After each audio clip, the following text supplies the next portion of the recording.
امام شافعی نے کون سا ایسا جرم کر دیا تھا کہ ان کے اوپر رافضیت کا الزام لگا؟ اہل سنت کہتے ہیں نا کہ اہل بیت کی شان بیان کرنا کوئی رافضیت نہیں ہے، تو اس کا مطلب ہے کچھ زیادہ کر دیا تھا امام شافعی نے۔ امام شافعی نے اس لیے کیا کہ وہ امام موسیٰ کاظم کے اصحاب میں شامل تھے، ان کے ساتھیوں میں، ان کے اسٹوڈنٹ تھے، اور وہ بنو امیہ کو کنڈیم کرتے تھے۔ اس کی وجہ سے ان کے زمانے کے سنی انہیں رافضی کہنا شروع ہو گئے تھے۔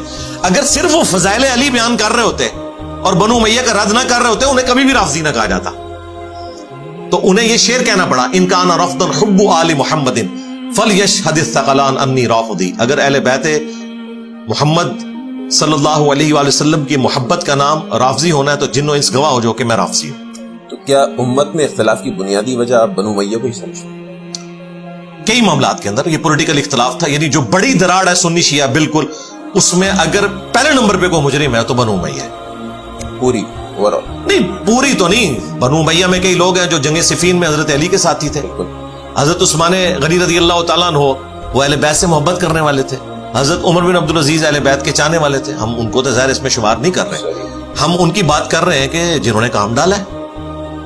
احادیث سے ہمیں پتہ چلا ہے، اور یہ ہم نے کوئی تاریخی جھوٹی روایتیں نہیں اٹھائی ہیں۔ تو بخاری مسلم میں ان کا جو حکومت کرنے کا انداز رپورٹ ہوا ہے، جس طریقے سے اہل البیت کے ساتھ انہوں نے کیا، تو بالکل واضح ہے۔ اچھا، آپ نے ابھی کچھ عرصے پہلے کہا تھا کہ آپ کا پلیٹ فارم ایک سنی پلیٹ فارم ہے، جی تو آپ اس کو سنی پلیٹ فارم ہی سمجھتے ہیں؟ جی بالکل۔ اس کی وجہ یہ ہے کہ جو بڑی دراڑ انیشلی ہو گئی ہے سنی شیعہ کی، شیعہ اس ایکسٹریم کے اوپر ہے کہ وہ تو خلافت کو ماننے کے لیے تیار ہی نہیں ہے۔ انہوں نے پیرلل میں ایک امامت کا نظام قائم کیا ہوا ہے۔ اگر ہم ان کے نظام کو اس طریقے سے ماننا شروع کر دیں تو پھر خلفائے ثلاثہ کے حوالے سے بڑا اسٹرکٹ عقیدہ رکھنا پڑے گا۔ اگرچہ ان میں ماڈریٹ لوگ ہیں، وہ کہتے ہیں نہیں، حضرت علی نے ٹالریٹ کیا تھا، تینوں خلفاء کے معاملے میں ہم بھی ٹالریٹ کریں گے، لیکن جو انہوں نے ڈاکٹرن کھڑی کی ہے اس میں تو تینوں خلفاء فارغ ہوتے ہیں۔ صحیح۔ اس ڈاکٹرن کے ساتھ ہم ایگری نہیں کرتے۔ میں اہل سنت کی ڈاکٹرن کو درست سمجھتا ہوں کہ حضرت ابو بکر، عمر، عثمان رضی اللہ عنہم اجمعین وعلیہم السلام اجمعین نبی الاسلام کے مخلص ساتھی تھے، اور انہوں نے تن من دھن نبی الاسلام کے لیے وقف کیا۔ خصوصاً نبی الاسلام کی وفات کے بعد امتحان تھا، اتنا بڑا امتحان تھا، اور چند اصحاب اتنی مضبوطی کے ساتھ کھڑے رہے کہ انہوں نے نہ صرف عرب کے انٹرنل جو ایشوز تھے ان کے اوپر قابو پایا، یعنی جو مرتدین زکوٰۃ تھے یا مسلمہ کذاب، بلکہ رومنز اور پرشینز کو بھی الٹ کے رکھ دیا۔ یہ ایک غیبی تائید تھی خلفائے راشدین کے ساتھ۔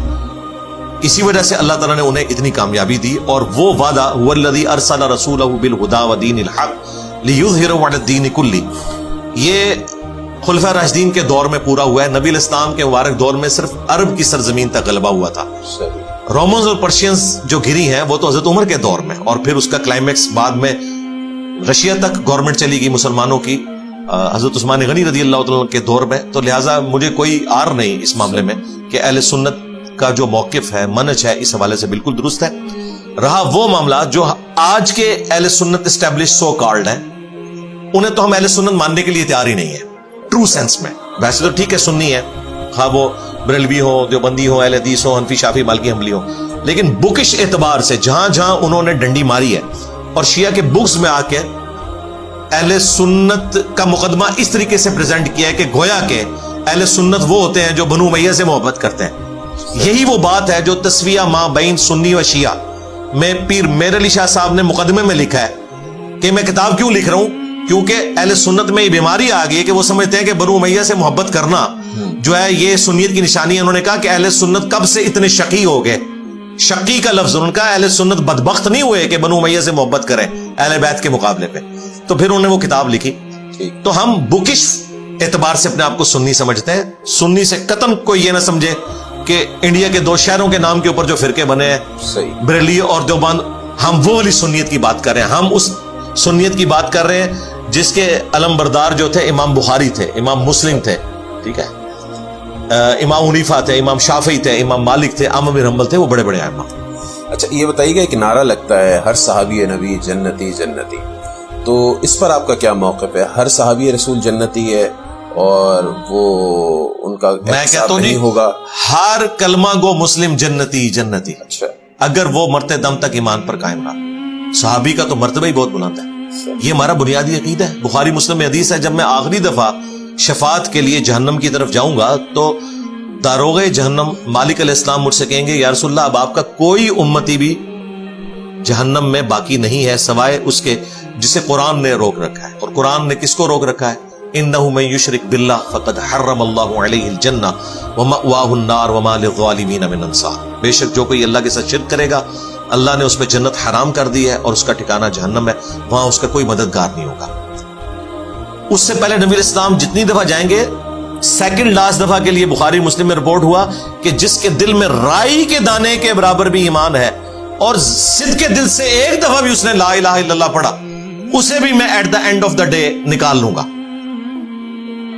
تو اس کا مطلب ہے کہ سارے مسلمان جنتی ہیں. حساب کتاب ہوگا, حساب کتاب ہوگا. یہاں ہمیں اختلاف ہے. یہ ان کو ثابت کرنا ہوگا کہ کس ضعیف حدیث میں لکھا ہوا ہے, صحیح تو چھوڑ دیں, کہ بغیر حساب و کتاب کے سارے صحابہ جائیں گے. صحابہ یہ کتنے آپ کو بتاتے ہیں؟ 1.25 لاکھ. بالکل. تو بخاری مسلم میں تو ہے کہ 70,000 لوگ بغیر حساب و کتاب کے جائیں گے, اس کے بعد لے کے جانے والے ہوں گے. تو گنتی تو وہیں 70,000 والی پوری ہو رہی ہے, باقی تو ان کی وجہ سے جا رہے ہوں گے بغیر حساب و کتاب. اس میں حضرت عکاشہ نے کہا یا رسول اللہ دعا کرے, میں آپ فرمایا کہ تم, ایک اور صحابی کھڑے, آپ نے فرمایا عکاشہ بازی لے گیا. ادھر حضور کے ساتھ بیٹھے ہوئے بغیر حساب و کتاب والے نہیں تھے. تو اتنا سادہ معاملہ نہیں ہے.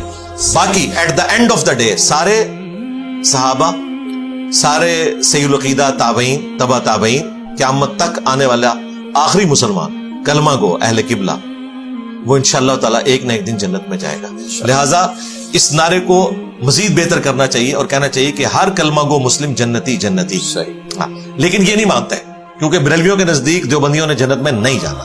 ہاں بالکل, اگر شاعر ہے جی, اگر یہ مانا ہوتا تو وہ واجب القتل کہتے اعلیٰ حضرت ان کو. اور دیوبندیوں کے نزدیک بریلوی جو ہے وہ شیطانی لشکر ہوتے, اور اہل حدیث کو تو یہ انگریزوں کی پیداوار کو کہتے ہیں اور کہتے ہیں یہ محمد بن عبد الوہاب جو ہیں یہ وہ قرن ہے شیطان کا. ہم خود کہتے رہے, ہمیں پتہ ہے. لوگ تو کہتے ہیں لارنس آف عربیہ نے پیدا جی وہ سارا کچھ کیا, وہ سارے ایک دوسرے کے بارے میں کہتے ہیں. تو اس اعتبار سے دیکھا جائے تو یہ کسی کو بھی جنت میں جانے کے لیے ماننے کے لیے تیار نہیں ہے. باقی یہ جو انہوں نے ایک شیلٹر پرووائڈ کیا نا بعض لوگوں کو اور شیعہ کے خلاف مقدمہ کھڑا کیا ہے, ان کو یہ پتہ نہیں کتنا خطرناک کھیل کھیل رہے ہیں. بخاری مسلم میں حدیث ہے میرے حوض کوثر پہ میرے اصحاب لائے جائیں گے. میں کہوں گا اصحابی اصحابی, میرے صحابہ ہیں.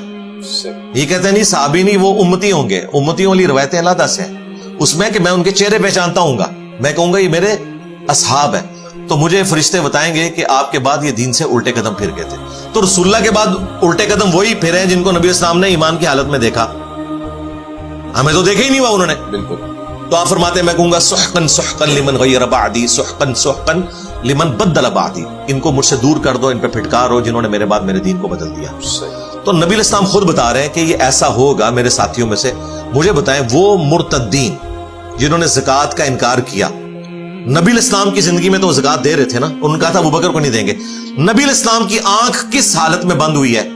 ہر صحابی نبی جنتی جنتی. بالکل. لیکن حضور کی وفات کے بعد ان کے خلاف حضرت ابوبکر نے قتال کیا ہے, اور یہ بخاری میں موجود ہے کہ یہ جو اصحابی حضور کہہ رہے ہوں گے نا, ابن عباس کہتے ہیں یہ وہ لوگ ہیں جو حضور کی وفات کے بعد ابوبکر کے دور میں مرتد ہوئے اور ابوبکر کے ساتھ مل کے ہم نے ان کے خلاف قتال کیا. مجھے بتائیں جو حضرت ابوبکر کے دور میں مرتد ہو رہے ہیں, نبی علیہ السلام نے تو انہیں صحابی چھوڑا ہے نا. بالکل. لیکن اینڈ کیا ہوا ان کا؟ مرتد ہو کے مرے. مسیلمہ کذاب کے ساتھ لوگ مل کے کتنے سارے فتنے. حضور کی زندگی میں سابقون الاولون میں سے عبید اللہ جو ام حبیبہ کا خاوند تھا, ہجرت مدینہ سے بھی بڑی ہجرت جو اس سے پہلے ہوئی تھی, ہجرت حبشہ میں, وہاں جا کے کرسچن ہو کے مر گیا.